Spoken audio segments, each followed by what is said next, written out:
What's up, everyone? Marzi Montezer here with episode number 23 of We'll Name It Later show with my good friend, bandmate, soul brother, Brett Herring. Thank you for coming inside your own house. It took me forever to get here. Thank you for being here in your own house for doing this.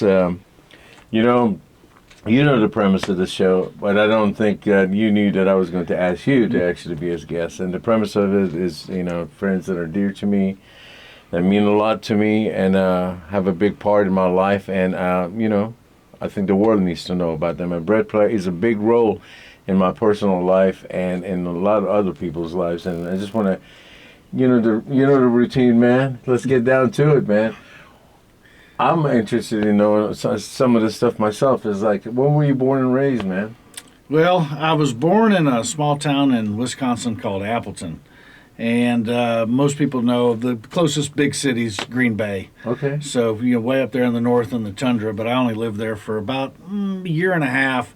And my dad was a chemical engineer for paper companies. And we ended up moving to Augusta, Georgia for about 5 years. And I wish I remembered more of that. Because of the Masters and stuff like that, having the big golf tournament there. Oh, yeah. And then in '78, I've been back in Texas, or in Texas since then. And I mean, this has been home since then. So I wasn't born here, but I got here as quick as I could, as they say. I know I'm older than you, but that's the same time my family moved to Texas. Yeah. 78. Yeah, good old '78, May of '78. So what part of town did you live in? Pretty much around here in the Atascocita and Humble area. Okay. I've lived in other parts of Houston here and there and all that kind of stuff. But is this where you went to school also? Yeah. Okay. Yeah, good old Humble grad. Where'd you graduate from? Humble. Okay. Yeah. That's awesome, man. Awesome. So years later, I somehow come out to move out here. But prior to all this, I never knew you were from here. But when we met and we jammed together in the Montrose area, you had a house out there, I had a house out there we were renting. And then I moved out here when I was going to have my firstborn, Aliyah, in Humble. And then you were out here, I think, no? Yeah. Yeah, so I was. Just and then that's when we started jamming regularly. And we started right after Super Joint Ritual, Brett and I and a drummer named Russell DeLeon. What do you Antonio Banderas. We killer drummer, man. OG drummer for like Hellstar and Vigilante, and like now he plays in that foreign tribute band. Yeah, he's still killing it. What do they call? Some foreign tribute band. Yeah. They're killer. And then that was like the first thing that morphed into like eventually Heaviest Texas. And then all these years later we jammed together in the last incarnation of Heaviest Texas. Mm-hmm. So man, where in all this the love that you have for music, where did this begin? When did where did it begin? And organic, initially, and where did the instruments come in? Yeah, for me, it was, when I was in Augusta, Georgia, I had this neighbor. It was this kid named Weldon Benson. And he was about 2 or 3 years older than me. I can't remember how much older, but I went over to his house one day, and he had a Kiss Alive 2 album. And he just broke this thing out, and I just stared at it. How young were you? Oh, I was 6, 5. That's life-changing. Yeah, so I saw this album, and Gene Simmons is spitting the blood out, and Ace Frehley's on there, and man, just all the songs on there were fantastic. But I mean, it just grabbed me. Oh man, that's awesome. When as soon as I saw that thing and became a huge, Kiss fan, and then that kind of morphed into things like Motley Crue, Rat, Ozzy, different things like that in the early 80s, because after that I ended up moving to Texas in '78, so I got a taste of rock and roll and metal, if you will, back then. And man, to me it was life-changing. It was like I finally found like something in my life that I could just grab onto, and it was just so powerful and mysterious, because that back then they didn't have all this media that they did now. I mean, Kiss was undercover for what, until 82 or 83 with no Yeah. makeup. We had no idea what they even looked like. I There's mean, a maybe they big- should have kept the makeup. Who knows? That's a whole nother story. But the mysticism of rock and roll Yes. and hard rock and heavy metal, all that, kind of vanished with the more, like with the internet. And, sure. I mean, even when the magazines, With the Circus and Hit magazines. Parader and all those got real popular in the Correct, 80s, things started getting, more and more. So things Correct. weren't as mysterious as they once were, because like Alice Cooper was he just wrecked homes, and like you can look back at that kind of stuff now, and it's like it's almost it's comical, really. It's almost like slapstick comedy, that kind of stuff now. It's fantastic, but back then it was so kind of crazy, and you saw it and it just it captivated you and it held your imagination. Yeah. But I mean, I don't know if you were like me, but I used to go to the record store and I bought records based off of what the album looked like. I actually did that with If You Want Blood, You Got It. Not knowing who AC/DC was and not knowing that the album was actually a live record. Yeah. I saw it. Have you seen it? Yeah. With the album cover, Yeah, with yeah. the front of it, I was in 7th grade. Yeah. And it's like SG going through them, and And they're the all... back of it has the And the back of it is just him with the headstock sticking out, and I was like, dude, I gotta get this. And so, yeah, it's that mystery, man, of not knowing, and then just being captivated by so much of it. And it's kind of somewhat equivalent to reading a book, and like the way your imagination take it over, and then somebody going, here's what this is, like in a movie, dictating what that should look like. Yeah. With music, everybody receives it differently. Prior to videos coming out, everybody heard it differently because we're all different people. Like, your imagination when you heard Led Zeppelin or whatever you heard. So tell me more about this. Well, About the record store and going buying stuff that Yeah, I mean, is there anything that you bought in particular that... Well, I remember when I first, I think it was early 80s, and of course Black Sabbath Paranoid was out in the early 70s, but I remember getting that album and it was just like, oh my God, what did I get my hands on here? It was so, the riffs were so simple, but I mean, it just said it all. Everything was there on that album that you ever needed to hear or learn or any of that kind of stuff. And man, it was magic in that, just being able to hear that kind of stuff. That was a big one. Even I remember one of the first concerts I ever went to was in '85, which was AC/DC. But Yngwie Malmsteen opened up for him. Oh, wow. What a really strange pairing at the amphitheater at the Astro World when they used to have the Southern Star Amphitheater there. Okay. So Yngwie opened up for him, and That's a wild pair. And I remember seeing Yngwie for the first time, and I believe it was '85. It was Fly on the Wall tour, and he's throwing the guitar up in the air and spinning it, and just never missed a note. Type of deal. And I was he was like, on fire. He was. It was pretty fantastic. In fact, that was a funny little story there. That was my first concert ever. Ever? That's crazy. So I go with a buddy of mine. Is AC/DC and Malmsteen. After the show, his mom forgot. I mean, we're like 12 or 13 years old. His mom fell asleep and forgot to pick us up, and we got mugged in the parking lot. Oh, Yeah, man. first show got mugged. Got all of our T-shirts taken and stuff like that. We were the only two kids in the entire parking lot, and like 10 dudes surrounded us. Sure. So it was either give up your shirt or take a knife. Man, that's horrible. Yeah, kind of funny in a way. Now Yeah, no, it wasn't funny then. How was the show? How was AC/DC? Oh, they were AC/DC always brings it. I mean, I've never seen them. I've never in my life. I've probably seen them 6 or 7 times, Oh, dude. and there hasn't been one time where they just hadn't brought it. Yeah, I kind of mean, like the Scorpions sound. Yes, The Scorpions sound Yes. like a loud stereo yes. with people. I mean, there's some bands that just sound better live. Scorpions being one of them. Scorpions, yeah. Is definitely AC/DC is another one that is just. I mean, they're just on a whole different plane. I mean, a lot of people knock their music for being simple, but they write good songs. Man, it's some of the most powerful, sonically. Well, if written everybody could songs. do it, they would do it. Even though they're simple songs, That's people still difficult. can't recreate them. Of course they can't. You know, there's not like, it's so authentic. Yeah. It's so next level hard rock blues, man. You know, Yeah, there's no yeah. saturation. It's like literal, it's like high voltage. Yeah.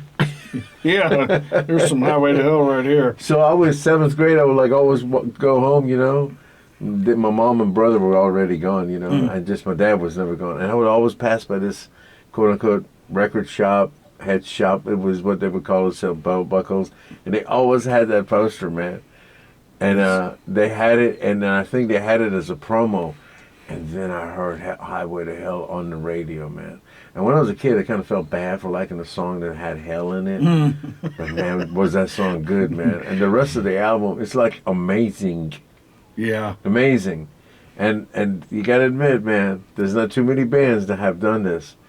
But man, they went from Highway to Hell, and he passed away, rest in peace, to Back in Black. Man, Yeah. I mean, those albums are like, I mean, what can you even say? Yeah, I mean, and they played a big role in our lives, no? Absolutely. I mean, even to this day, I mean, there's still the argument: who do you like better, Bon Scott or Brian Johnson? And I mean, I can't answer that question. You know, they're both so good. You know, I mean, I love stuff like from the early days, like Ride On, and songs like that. Super Oh man, bluesy. they're just so good. Bon Scott was just so unique, but then Brian Johnson too is so I mean, unique. He hits it hard. Even some of the lyrics, man, you know, like season tickets and stuff, you know what I'm saying? Yeah, no kidding. Oh, man. So, I don't know. But when did you start playing guitar? So, or look, when we met, okay, we meet your friend Snake. Mm-hmm. I believe he was, okay, so Snake played guitar, and you guys played in a band called Peace Sanctuary. Mm-hmm. And, you know, when I was looking for someone to play, and he was like, you know, you're right, we started talking. I think we talked for a while prior to jamming. Yeah. We talked for a minute, and we became friends first. And then when I moved out here, we started actually jamming. Brett would, he would work, come pick me up. We go practice with Russell, and we had a routine, man. I mean, we did. It was good times, but you played bass. So, but he plays guitar. I mean, you probably play banjo too. I know you're a guitar player. The songs that you write are amazing, and you do all of it yourself. And so, when did this begin? Yeah, I was 12, and you know, I had already known that from listening to Kiss and you know all these other guys in the early '80s that I wanted to play an instrument, you know, and so I started off actually with bass, but I was left-handed, and so when I went to go pick out an instrument, I decided it would be better for me to play right-handed just because there were more instruments available. Oh, wow. So I do everything else left-handed. I write left-handed, I throw left-handed, I do everything left-handed. But when it came to an instrument, it just, like right now, it feels completely backwards, you know, because I've been doing it for so long. I might be able to do it. That's amazing. But I decided to go right-handed like everybody else so I could get... And your brain just adapted to it. Yeah. Yeah. That's totally amazing, man. Yeah, so I got my first bass. In fact, it was one of those. It was out of the Sears and Roebuck's catalog. It was a Cort, but it was one of the little square Geddy Lee Steinberger looking little basses. So I got one of those. That was my first. That was my first one, and then I switched over to guitar a couple years later and piddled around that for a while. But you know, my chops were just never good enough on guitar for me to think that I could lead a band. So I decided to go back to bass because then I knew that I could get into bands. When that began? Yeah. That was when, you know, it's funny because when I first started playing at 12 that year, I played a talent show in like 8th grade. And then I played a couple in high school, you know, did that kind of stuff. And then right after high school, I didn't do anything for a couple years, and then I joined a band and started playing bass for about 5 or 6 years, and then I got hooked up with Snake and guys from Peace Sanctuary. That's cool. That's for great. a couple years. Yeah. So from talent show to that. Yeah, to playing. So when was the first show you played? Oh, when I was 12. That's incredible, man. Yeah, we played Lick It Up, Kiss song. At the township? Yeah. Did you play after that, like high school parties and like? No, not garage really, bands? because the guys I played with, it was just kind of for that one thing, and But they. did you ever play in a garage where the police were ever called? Oh, absolutely, with you. yeah, that was classic. First time we ever jammed, man. It was just like it was the best, right? Yeah. I think Well, the I mean- officers that came, they were like friendly, right? Well, They liked us jamming, right? they were friendly after we finally heard them to unlock the door and all that kind of stuff. But prior to that, it was an issue because apparently he banged on the garage door for 10 or 15 minutes. Oh yeah. And that was with Darren McDarren. yeah, well, we were pushing the limits on a 100-watt amp in a garage, so I remember it being loud. I remember us not barely being able to even hear the drummer, so it was loud. Yeah. I'm sure we pissed off every neighbor in the Probably. neighborhood. But I probably didn't help. yeah, well, it's all right. You too, man. It was loud. It was fun. Maybe we were like doing all. Yeah, Just like nobody was who knows? looking. Probably. So what musical styles, man? When we started playing, were you getting into? It was really just like, it wasn't anything like extravagant, like neoclassical or anything like that. I mean, it was really just more some primal thrash metal, or just some heavy stuff like Ozzy or Motley Crue or Rat or something like that, or 'cause you Guns N' mentioned that. Roses, You and mentioned that. Okay. yeah, so hard rock stuff. yeah, Okay. or Aerosmith, or Yeah, that's definitely hard things rock, like classic that. rock, man. Yeah, the good and, stuff. Yeah, and then when Metallica and Megadeth came on the scene, it was like, wow. I mean, it seemed like rhythms and everything. Maiden did it, but the way that Metallica and Megadeth did it, that it was just, it just seemed like it was a whole different ball game Yeah. at that point. Yeah. Everything's got more intricate and So did you play with a pick, or did you play with your fingers when you played bass? I played with pick the whole time. I've just recently started playing with fingers. Okay, that's awesome. Yeah, man. I don't know what it is now. I can't really play with a pick, and I can only play with my fingers. Really? It's really weird. Really? Do Yeah. you do the thing like that, or do you? No, like this. Yeah, Oh man. yeah, And so that's awesome. yeah. I can't. I don't know what it is anymore. I just can't do it. Yeah, I never It's knew that. weird. So there's more of a, Jeff Beck started doing that too. Yeah. that's, Well, if you think about it, Eric Gaminger was over here yeah, and doing you that. get your fingers, especially on a bass, and you look at, God, who's the guitar player from Italy now? That's Mancuso. Yeah, I mean, Matthias. look at that guy play. With his fingers. That's amazing. Not that I can play like that, but if you look at the style that he has, I always thought that it's the cleanest, man. the pick was faster than the fingers, but man, the fingers are actually faster than Yeah. the pick, Yeah, and and in a style like accuracy.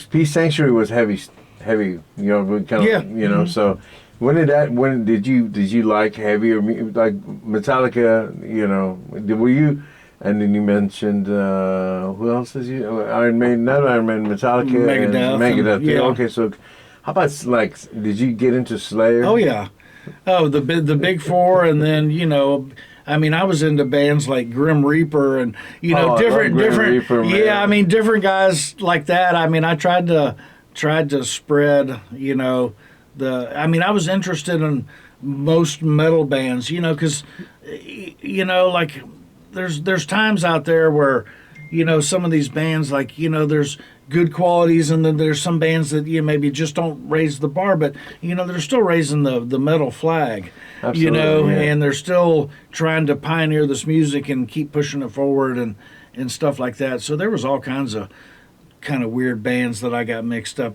into. I even loved in the early '90s bands like Infectious Grooves. I loved Infectious Grooves. They were fantastic, Sausapius, and man. Mr. Bungle and Mr. Bungle, yeah, crazy yeah. stuff like that. And then you like going to practice, you'd pick me up. You turned me on to, like, the Kenny Wayne Shepherd. Yeah, You turned me on to, like, I love bands like the you Black really Crowes. like the Black Crowes. Oh, yeah, man, the Black Crowes with Jimmy Page Yeah. playing, and then Yeah.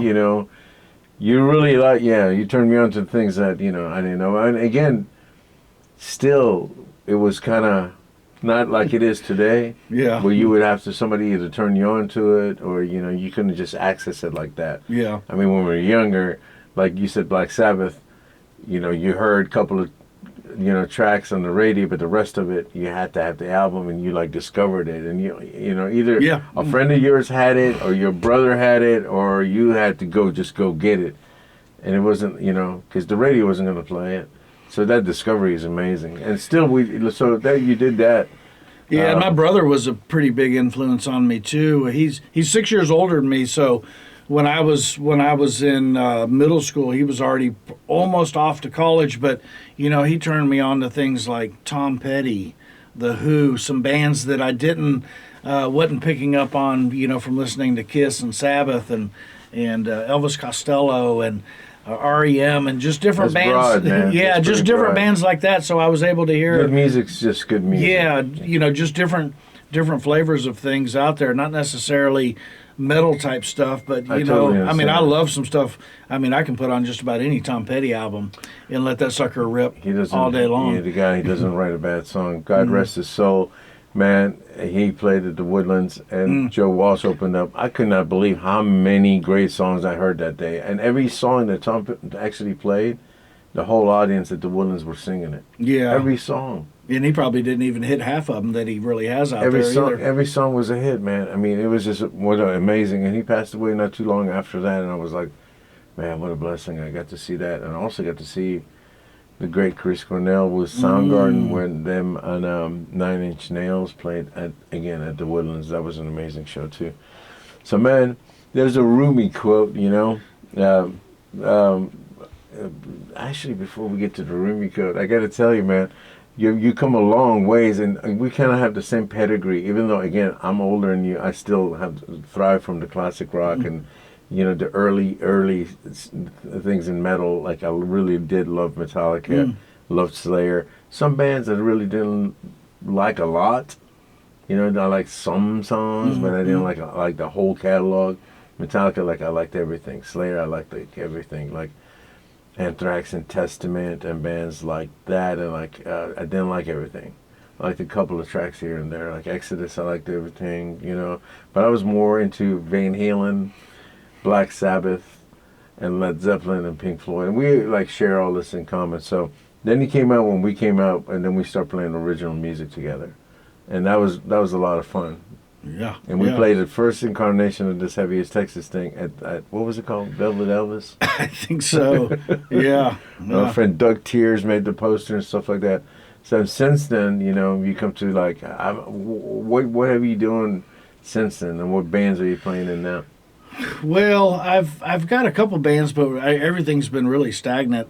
Playing another one called Sonic Voodoo, Nice. and then another one called Creepwater Revelation. Nice. But since COVID, Creepwater, we've only gotten together once or twice. Still talk to the guys, but everybody's kind of just doing their own thing at this point. So there hasn't been really hardly any practice or any new collaboration. So really, I've just been I put together a studio and just started kind of just piecing stuff together here, trying to figure stuff out. Great sounding studio, man. Watching 10,000 videos to figure out how to record stuff, and it's trial and error. But the technology these days is amazing. You couldn't do what you can do now 10 or 15 years ago. Not even close. Not even close. I mean, The very first thing that I did here, it came out amazing. Yeah. Man. It came out amazing. The No only doubt. thing, like the first day, I did everything, and then you added bass later, and then it just it's still to this day, man. I'm Yeah, like, man, it's a sometimes you just hit those little magic pieces in there, and they just kind of come together when you don't try to force them too much. yeah, it just organically came together. Back to the Rumi quote, man. It's one that says, "Mountains don't get their shape till they weather some storms." And when I sit, I've always known you as such a beautiful soul, man. You've always been this, A few people are solid rocks in their lives. You've always been that solid rock.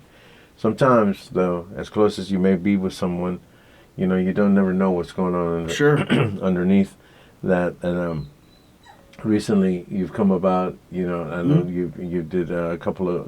You've spoken a couple of times, and I wanted to kind of if you don't mind, I wanted Sure. to kind of get into that for the viewers that Yeah. may need to see hear or see? Yeah, I mean, it's really not a unique story to share, but it is, hopefully it's something for inspiration and hope for somebody else that could be struggling out there. But my family, I come from a long line of alcoholics. My father's an alcoholic. My grandfather's an alcoholic. We do have a lot of alcoholism in the family, but we have a lot of recovery. And so for years and years and years, I was very aware that, I could have, alcohol or, drug or any type of dependency type issues. And I was able to kind of keep everything's at arm's length, so to speak, for a while. But, it just, alcohol got the best of me. And, for years and years, I really struggled with it.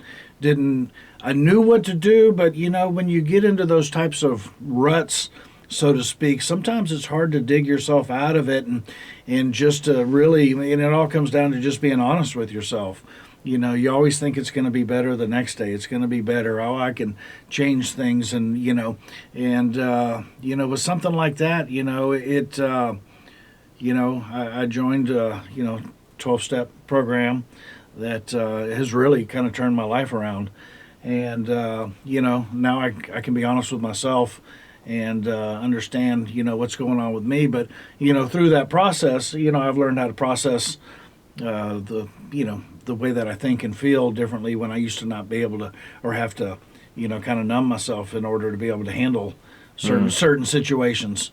I understand. I mean, I was kind of more of a runner than face the music, so to speak. And it's been fantastic because I've been able to help other people. That's kind of really what the program is about, is kind of getting out of your own way and helping other people and passing it along, which has kind of been so freely given to you. And I don't know, it in this world it's real easy to be extremely selfish and try to get as much as you can for yourself and have that type of attitude. But when you can put yourself aside and help somebody else through something else, the reward that you get on the back end is tenfold of anything monetary or any of that kind of stuff. So I do my best these days to just help as many people as I can and share my story with other people about how I've managed to stay sober for a couple of years and it's all these cliches. It's one day at a time. It really is. Tomorrow could be different, but the more days I get underneath my belt, the better everything is for myself and people around me. Yeah, these cliches are monumental, though. They are. It's just like I personally, man, I'm proud of you because I've suffered with addiction throughout my entire life, and so I applaud you, man. 2 years, and I think I want to talk about the YouTube Sure. link that you sent me. Sure. What's it called? Sure. So the group that I go to is called the Waterfront Group. Okay. And so a couple times a month we have speakers that come in, and I did mine. And what it is we go through about an hour and tell everybody it's called sharing your experience, strength, and hope. Mm-hmm. So the experience part is kind of what you went through to kind of get to Right. to a certain point, and then the hope is kind of turning things around and kind of what you do now.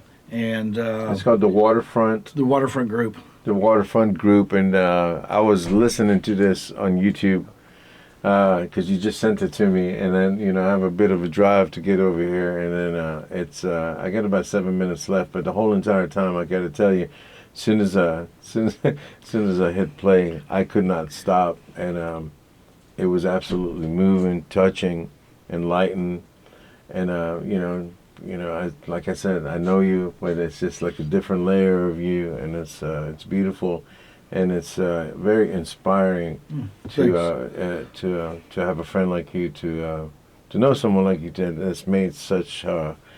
Because I know you, man. I know you. I know how you move and how many people in your circle you've not only. I mean, since I've known you, you've helped, and but I've never known your struggles. Yeah. And it takes a big deal to come forward, and you're doing it in a way where it's absolutely not beneficial for your own heart, but you're reaching out and you're touching other people's hearts. And the sincerity in your voice and the story that you told.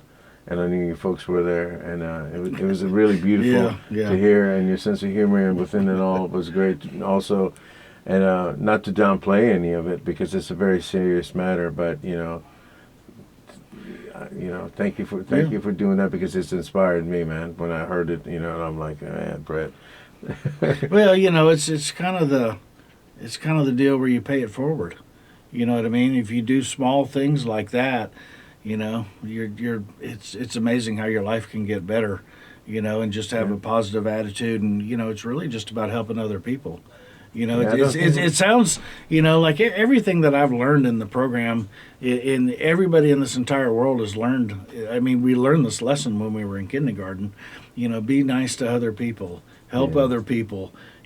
Eat good, try to get some exercise, make sure you get enough rest. It's all these things. But once an addiction kicks in, all bets are off on all of that stuff. You don't sleep, you don't eat. Yeah. You generally end up burning people. A lot of bad things. Bad things happen. And they start stacking up, and then when they start stacking up, you don't know how to handle situations, and it takes a little while to dig yourself out of these holes that you get in. But I mean, it's all possible.